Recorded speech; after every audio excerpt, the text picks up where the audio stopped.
Bismillahirrahmanirrahim. Second year zoology, chapter 1, homeostasis, thermoregulation in mammals या man. I am Dr. Lubna Hamid from Government Degree Girls College, Greenbelt, Mahmoodabad, Karachi. The student, today we will study about the thermoregulation in mammals. As you know, regulation is essential in all living organism.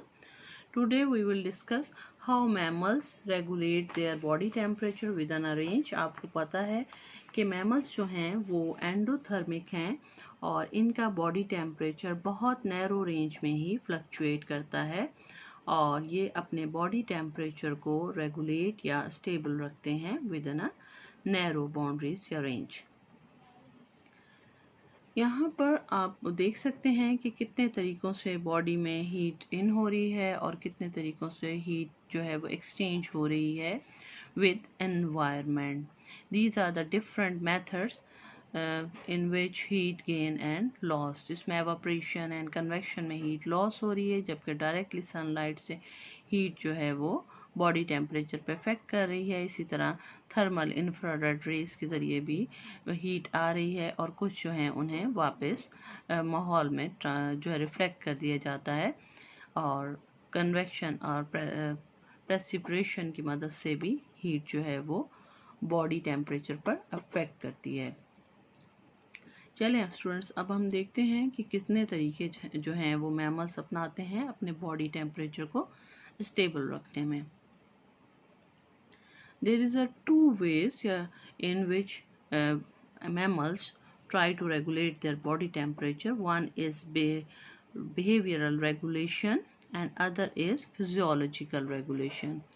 पहले student behaviour regulation को देख लेते हैं कि temperature के rise और fall के साथ किस तरह का बिहेवियर जो है वो मैमल्स अपनाते हैं।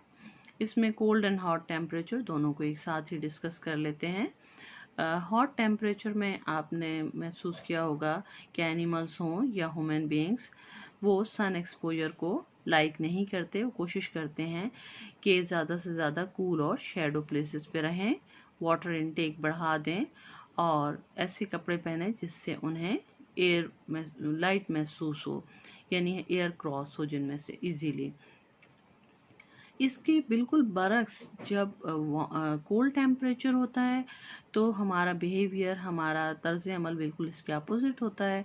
हम कोल्ड चीज़ों को अवॉइड करते हैं, वार्म क्लोथ्स पहनना पसंद करते हैं और हम कोशिश करते हैं कि ऐसी जगहों पे जाएं जहां पर हमें हीट अवेलेबल हो और हम ऐसी फ्रूट्स, ऐसी डाइट लें जिसकी ज़रिए से मेटाबॉलिक हीट ज़्यादा से ज़्यादा प्रोड्यूस हो।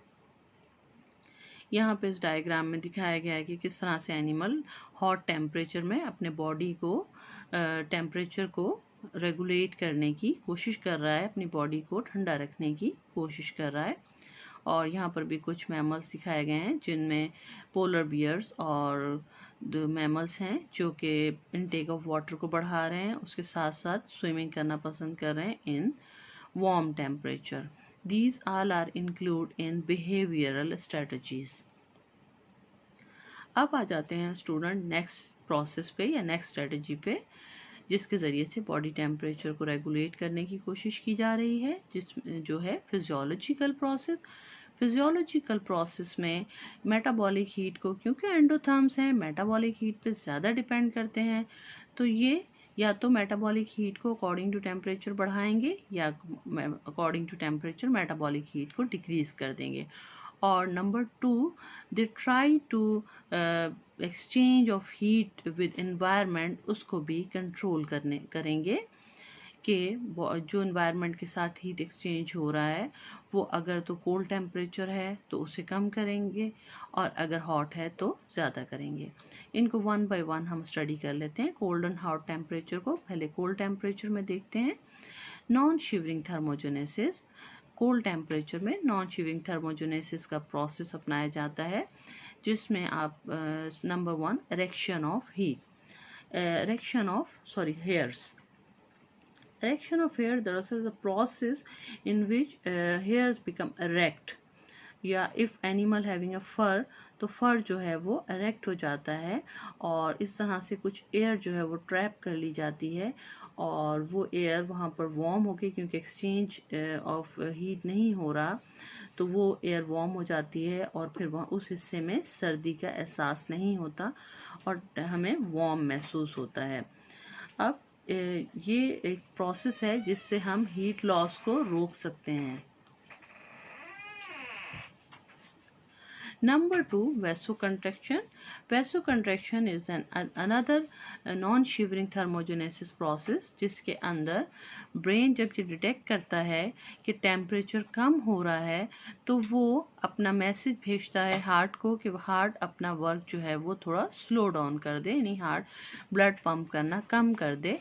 और दूसरा वैसोकंट्रैक्शन होती है ब्लड वेसल्स के अंदर, ख़ास तौर पे वो ब्लड वेसल्स जो हमारी स्किन के नीचे मौजूद हैं, उन्हें जो है वो कंट्रैक्ट कर दिया जाता है ताकि उनमें कम से कम ब्लड फ्लो हो और हीट लॉस को रोका जा सके। थर्ड स्ट्रेटजी में जो एपिडर्मिस के नीचे फैटी लेयर मौजूड है वो बहुत वाइटल रोल प्ले करती है और ये टेम्परेचर को रेगुलेट करने में हेल्प करती है मैमल्स की। Subdermal fat beneath the skin act as a insulator. Specially जो जायंट मैमल्स हैं उनके अंदर इसकी थिक लेयर मौजूद होती है। अगर आप इस सेक्शन कटिंग को देखें तो you will see here a thick layer of fat found beneath the dermis. This thick layer is known as bulbar. This bulbar is commonly found in giant mammals, especially whale, polar bears and elephant seals.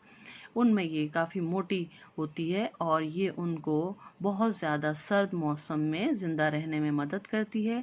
ये insulator का काम करती है और students आप जानते हैं कि इंसुलेटर जो है वो क्या है, बैड कंडक्टर ऑफ हीट है, यानी वो हीट को अपने अंदर से गुजरने नहीं देता। तो ये बॉडी के इंटरनल हीट को लॉस होने से महफूज रखती है। अब स्टूडेंट्स हम स्टडी करते हैं shivering thermogenesis.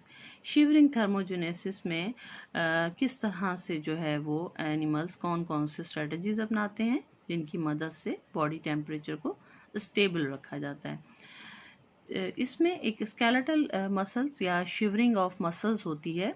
Shivering of muscles के लिए सबसे पहले क्या है कि टेम्परेचर डिटेक्शन ज़रूरी है कि जो हमारे थर्मो रिसेप्टर्स हैं वो डिटेक्ट करते हैं कि टेम्परेचर कम है या ज़्यादा है। अगर टेम्परेचर बाहर का कम हो रहा है तो वो फ़ौरन से सिग्नल करेंगे ब्रेन को, and then brain decide what to do now, and brain after deciding send a signal to nervous system. On this nervous system then send a signal to effectors. Here effector is skeletal muscles. In skeletal muscles में अब क्या है, अगर temperature कम हो रहा है तो यहाँ पर मैसेज आएगा कि शिवरिंग का प्रोसेस शुरू कर दिया जाए। तो इसमें skeletal muscles क्या करते हैं, बहुत तेज़ी के साथ वो सिकुड़ना और फैलना शुरू कर देते हैं जिनकी वजह से वहाँ पर हीट प्रोड्यूस होती है। ये तो एक तरीका था शिवरिंग थर्मोजेनेसिस का। इसके साथ साथ जब हाइपोथैलेमस को ये सिग्नल मिल जाता है कि टेम्परेचर कम हो रहा है तो हाइपोथैलेमस पिट्यूटरी ग्लैंड को सिग्नल भेजता है और यहाँ से पिट्यूटरी ग्लैंड एक्टिव होता है और pituitary gland thyroid stimulating hormone को सिक्रीट करता है। ये थायराइड स्टिमुलेटिंग हार्मोन इफेक्ट करता है थायराइड ग्लैंड पर और थायराइड ग्लैंड को जो है under the effect of this thyroid stimulating hormone secrete thyroxine. Thyroxine is a hormone which secreted by thyroid gland. ये थायरोक्सिन क्या करता है, ये इंक्रीज कर देता है मेटाबॉलिक रेट को। जब मेटाबॉलिक रेट इंक्रीज होगा, हमें मालूम है कि हम मैमल्स जो हैं वो एंडोथर्मिक हैं और वो मेटाबॉलिक हीट पर ज़्यादा रिलाई करते हैं, मेटाबॉलिक हीट से ही अपने इंटरनल बॉडी टेम्परेचर को मेंटेन करते हैं। तो यहाँ पर क्या हो रहा है, under the effect of thyroxine increase of metabolic rate. और सेकेंडली हाइपोथैलेमस जो है वो सिग्नल करता है to adrenal gland which found on the apex of kidney कि वो भी अपनी सिक्रीशन स्टार्ट कर दे और वो अपना हार्मोन सिक्रीशन शुरू करता है जो कि एड्रीनालीन कहलाता है। एड्रीनालीन क्या करता है, एड्रीनालीन की सिक्रीशन से जो है वो increase the supply of glucose in blood. So respiration become fast and energy is produced. अब इन दोनों हार्मोन्स के ज़रिए से भी शिवरिंग थर्मोजेनेसिस का प्रोसेस हो रहा है. होपफुली स्टूडेंट आपको समझ आ गया होगा कि किस तरह से ये हार्मोन्स जो हैं एक मेटाबॉलिक रेट को इंक्रीज कर रहा है और दूसरा सेलुलर रेस्पिरेशन को इंक्रीज कर रहा है या रेस्पिरेटरी प्रोसेस को इंक्रीज कर रहा है. अब आ जाते हैं थर्मोजेनेसिस इन हॉट टेम्परेचर, यानी हॉट टेम्परेचर्स में मैमल किस तरह से अपने बॉडी टेम्परेचर को मेंटेन करते हैं. ये तो आपको मालूम ही है कि बॉडी का जो टेम्परेचर है ख़ासतौर पे ह्यूमन बीइंग का, वो with in a narrow range he fluctuate रहता है. वो 36 पॉइंट समथिंग से लेके 38 डिग्री सेल्सियस से ज़्यादा नहीं होता. ये ऑप्टिमम टेम्परेचर है जिसमें बॉडी अपने प्रॉपर फंक्शन करती है, एंजाइम अपना प्रॉपरली काम कर रहे होते हैं. अगर टेम्परेचर बढ़ेगा तो ये सारे जो अंदर फिजियोलॉजिकल प्रोसेस हो रहे हैं बॉडी के वो नहीं हो पाएंगे. तो हमें अपने बॉडी को टेम्परेचर को विद इन आ रेंज ही रखना ज़रूरी होता है. अब थर्मो रेगुलेशन के लिए यहाँ पर अमूमन 3 तरह के जो है वो मैकेनिज़्म हो रहे होते हैं. एक एफरेंट सेंसिंग, यानी कि जो हमने अभी पीछे भी देखा कि थर्मो रिसेप्टर्स जो हैं वो डिटेक्ट करके बताते हैं टेम्परेचर का फॉल एंड राइज. उसके बाद सेंट्रल कंट्रोल मीन हमारा ब्रेन, और इफेक्टर रिस्पॉन्स यानी वो ऑर्गन्स जो के रिस्पॉन्स करते हैं. अब इसके अंदर दो बेसिक काम होते हैं, dilation of blood vessels near skin and sweat gland activation. Student इस डायग्राम की मदद से you can better understand what's going on in hot temperature. First of all brain which play a vital role here. Brain को जब ये signal मिल जाता है कि टेम्परेचर राइज हो रहा है, specially hypothalamus a part of a brain, इसको जब ये सिग्नल मिल जाता है कि टेम्परेचर राइज हो रहा है तो ये फौरन से स्किन को जो बीनीथ ब्लड वेसल्स हैं उन्हें डायलेट कर दिया जाता है, उन्हें फैला दिया जाता है ताकि वहाँ पे ब्लड का फ्लो बढ़ जाए. और जब वहाँ पे ब्लड का फ्लो बढ़ता है तो वार्म ब्लड उस तरफ जाता है और वहाँ पर जो है वो एवापोरेशन का काम हो रहा होता है वाया स्वेट ग्लैंड्स.